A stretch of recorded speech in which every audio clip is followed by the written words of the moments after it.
But that scene for me reminded me how important it is and how crucial it is for us to stay connected with our kids, for us to constantly check in with them and to have real conversations. Now kids have unlimited access to TikTok, Instagram, Snapchat without the same oversight. And the truth is, it's overwhelming for them. It's truly overwhelming for them.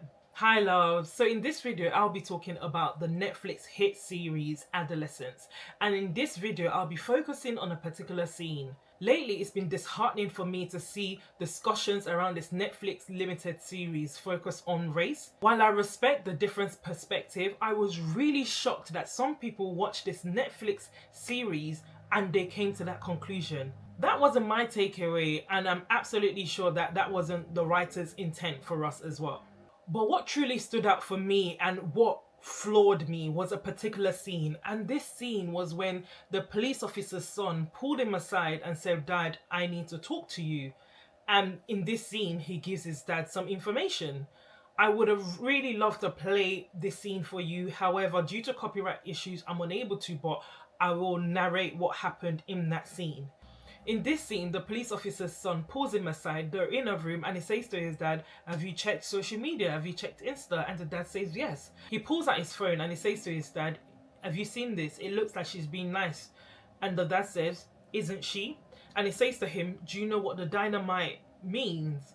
And then he goes on to mention about the red pill and then the blue pill. He tries to go into describing it, and the dad is like, "Oh, do you mean the Matrix?" And at this point you see two worlds meet. You've got an older generation and a younger generation. He's of my generation, talking about the Matrix, which we all know has this all red pill stuff going on, and he looks at his dad like, "What on earth are you on about?" That's obviously their generation has no clue. So we can see the difference between the two worlds.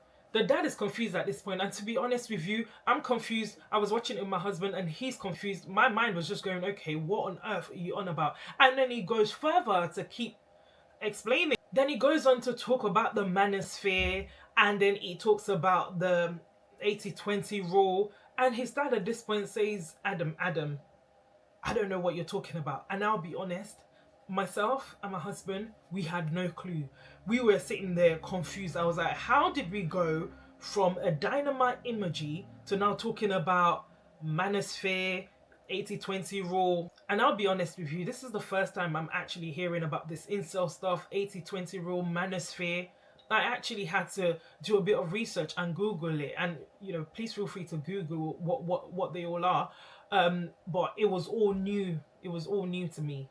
At that point, the dad establishes that, hold on a minute, this is bullying, and he says, "I didn't know all this." And I'm not surprised that he didn't know, because honestly, I was clueless. I did not know any of this stuff. And the dad even says, "It's just hard to believe that everything you've said just from two symbols, that's pretty scary." And then he goes on to talk about what the different hearts emoji mean. He talks about red, that means love. And then he goes on to describe what purple is, what yellow is, what orange is. I was like, whoa.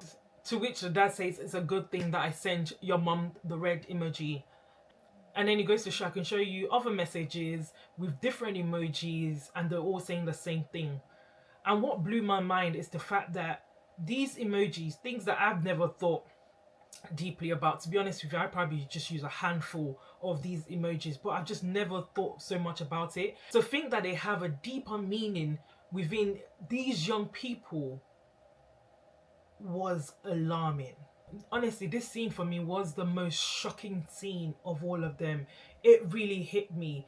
And whilst we were watching it, this particular scene, myself and my husband, we looked at each other in shock and we sat there in silence, because this scene highlighted how out of touch we are as parents to what our kids are experiencing. For me, it just showed that no matter how much we try to stay engaged, we will never fully grasp what they are going through. We will never fully grasp the world that they're in. We will never be able to understand their playground conversations, their WhatsApp chats, and the struggles that they face. And honestly, it's really not our fault. I'm not here to blame any parent. It just really got me thinking, and I've seen a lot of people analyze this limited series, but I haven't seen anyone really touch this scene. And this was the scene that hit me the most. And like I said earlier, it's not our faults. This is not to place blame, because as parents, we're busy working, parenting, juggling life's needs, juggling life's demands. But that scene for me reminded me how important it is and how crucial it is for us to stay connected with our kids, for us to constantly check in with them and to have real conversations. Like, it really got me thinking, when we were growing up, social media was not what it is today. It really, really wasn't. I remember at the time when I was finishing secondary school, that's when social media started to crop up. That's when we started having MSNs.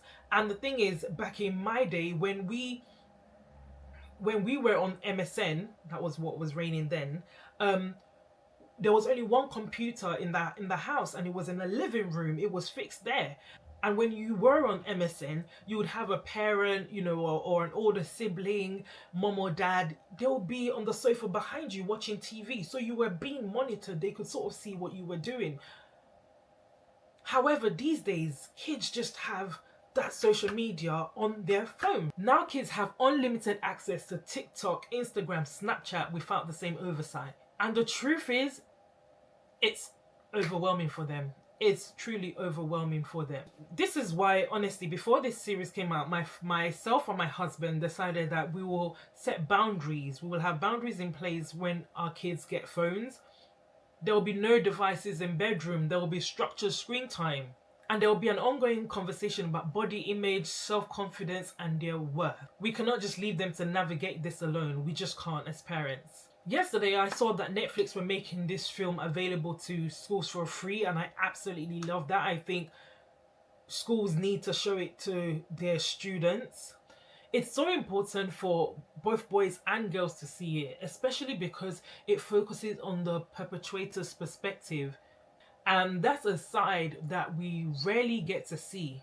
These boys and these girls as well, they need to understand the consequences of their actions, what bullying can do to people, and the impact your actions can have, and how it can affect your life, as we saw in Jamie's life, and how it can ruin lives, it can ruin families, it can tear the family apart. However, my one advice to school, where they do show it, is that they are intentional in how they show it. A large group of students in a cinema style setting might not be effective. Instead, breaking students into smaller groups and separating highly disruptive kids would enable a much better discussion. And I think when this is shown in school, I think teachers should pause the episodes. They should play episode by episodes, review it with the children, ask them questions. Do you understand what's going on? What are your thoughts? And really engage with them in dialogue. As we actually see in the series, several times Jamie was asked, do you understand what is going on? And I think it's important for us to ask our young people, do you understand this? And really, really make sure that they get the message behind the series. At the end of the day, this isn't about race. It's about a much bigger issue. Parents need to be more vigilant, more involved, and set boundaries around social media use. Monitor their online activity and ensure they are not exposed to things they can't handle. I'll be honest, I wish social media was banned for kids under 18, but until then, we have to be the ones to protect them. I just thought to come on to share my thoughts on this scene. And don't forget to like this video, hit the red button to subscribe, and turn on your notifications so you do not miss when I post my next video. Anyways guys, that's just my take. I'll really love to hear yours in the comment section. Let's keep this conversation going. Till next time, loves. Bye.